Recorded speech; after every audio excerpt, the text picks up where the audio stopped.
Hey guys, ആൽബിനാണ്. Yes, നമ്മൾ ദിലീപേട്ടൻ നായകനാവുന്ന Prince and family കണ്ടുവന്നിരിക്കുകയാണ് guys. ഒരുപാട് നാൾക്ക് ശേഷം ദിലീപേട്ടന് തിരിച്ചു കിട്ടി എന്ന് പറയാം. കാരണം പവി കെയർ ടേക്കറിന് ശേഷം വരുന്ന ദിലീപ് ചിത്രമാണ് പ്രിൻസ് ആൻഡ് ഫാമിലി.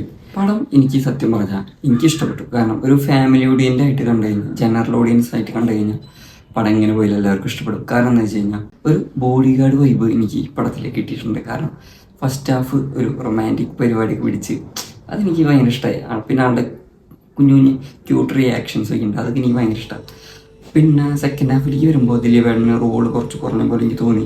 കാരണം സെക്കൻഡ് ഹാഫിൽ പുള്ളിക്കാരൻ്റെ വൈഫായിട്ട് വരുന്ന ചിഞ്ചു എന്ന് പറഞ്ഞ ക്യാരക്ടറാണ് പടം കൊണ്ടുപോകുന്നത് എന്നാണ് എനിക്ക് തോന്നിയിട്ടുള്ളത്. കാരണം സെക്കൻഡ് ഹാഫിലേക്ക് വരുമ്പോൾ പടത്തിന് മെയിൻ റോള് വരുന്നത് ആ വൈഫ് ക്യാരക്ടറാണ്, ചിഞ്ചു എന്ന് പറഞ്ഞ ക്യാരക്ടറാണ്. ആ ക്യാരക്ടർ എന്ന് പറയുന്നത് ഓവറാക്കി ചളാവേണ്ട ഒരു സാധനമാണ്. അതാണ് ചളാക്കാണ്ട് നല്ല വൃത്തിക്കാൾ ചെയ്തത്. യെസ്, പടത്തിൻ്റെ ഡയറക്ടർ വരുന്നത് ബിൻഡു സ്റ്റീഫനാണ്. മ്യൂസിക് ചെയ്തിട്ടുള്ളത് സനൽ ദേവ് എന്ന പുള്ളിക്കാരനാണ്. പിന്നെ ദിലീപേട്ടൻ്റെ കൂടെയാണ് ചിഞ്ചു റാണി എന്ന് പറയുന്നത് ദിലീപേട്ടൻ്റെ വൈഫായിട്ടാണ് ഈ പടത്തിൽ അഭിനയിച്ചിട്ടുള്ളത്. പിന്നെ സിദ്ദിഖ് ദിലീപേട്ടൻ്റെ അച്ഛനായിട്ടാണ്, അത് അടിപൊളിയായിട്ട് ചേർന്നിട്ടുണ്ട്. പിന്നെ ധ്യാൻ ശ്രീനിവാസൻ ദിലീപേട്ടൻ്റെ അനിയനായിട്ടാണ്. ആൾക്കധികം റോളില്ല, പക്ഷേ ഉള്ള റോളുകൾ നല്ല രീതിയിൽ ചേർത്തിട്ടുണ്ട്. പിന്നെ ജോണി ആൻ്റണി ചേട്ടൻ പുള്ളിക്കാരനും ദിലീപേട്ടനായിട്ടുള്ള കെമിസ്ട്രി നല്ല അടിപൊളിയായിട്ട് വർക്കൗട്ട് ആയിട്ടുണ്ട്. കോമഡി സീൻസ് ആയാലും പിന്നെ മഞ്ജുപിള്ള ചേച്ചി ആളും അടിപൊളിയായിട്ട് ചെയ്തിട്ടുണ്ട്.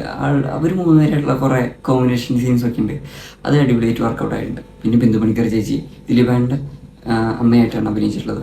യെസ്, പടം ഫുള്ളായിട്ട് പറയുകയാണെങ്കിൽ ഒരു ഫാമിലി ഓഡിയൻസിന് ഇഷ്ടപ്പെടാവുന്ന ആ ഒരു രീതിക്കാണ് പടം മേക്ക് ചെയ്തിട്ടുള്ളത്. കോമഡി ആയാലും റൊമാൻസ് ആയാലും ഇമോഷണൽ സീൻസ് ആയാലും പിന്നെ ടോപ്പിക്ക് ഇപ്പോഴത്തെ സാഹചര്യത്തിൽ നടക്കാവുന്ന ടോപ്പിക്കാണ് പടത്തിന് പ്ലോട്ട് വരുന്നത്. അത് നല്ല രീതിക്ക് വർക്കൗട്ട് ആയിട്ടുണ്ട് എന്നാണ് എനിക്ക് ഫീൽ ചെയ്തിട്ടുള്ളത്. യെസ്, പിന്നെ പടത്തിന് നെഗറ്റീവ് റിവ്യൂസ് ഒക്കെ വരുന്നുണ്ടായിരുന്നു, പക്ഷെ എനിക്ക് അത്രയ്ക്ക് നെഗറ്റീവായിട്ടൊന്നും പടത്തിന് തോന്നിയിട്ടില്ല. കാരണം അതൊരു ഫാമിലി ഓറിയൻറ്റഡ് പടമാണ്. അപ്പോൾ ആ ഒരു രീതിക്ക് കാണുകയാണെങ്കിൽ നമുക്ക് ഇഷ്ടപ്പെടാൻ ചാൻസ് ഉണ്ട് എന്നാണ് എനിക്ക് തോന്നിയിട്ടുള്ളത്. എൻ്റെ ഒപ്പീനിയനാണ് ഞാൻ പറയുന്നത്.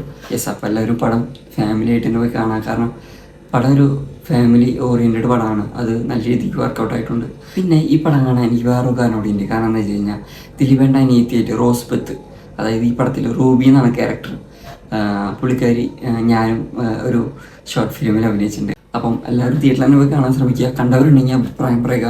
നമ്മുടെ ചാനൽ ആദ്യമായിട്ട് കാണുന്ന ആൾക്കാരെന്ന് വെച്ചാൽ സബ്സ്ക്രൈബ് ചെയ്യുക. ഇനി ഇതുപോലുള്ള വീഡിയോസിന് വേണ്ടി വെയിറ്റ് ചെയ്യുക. ഓക്കെ.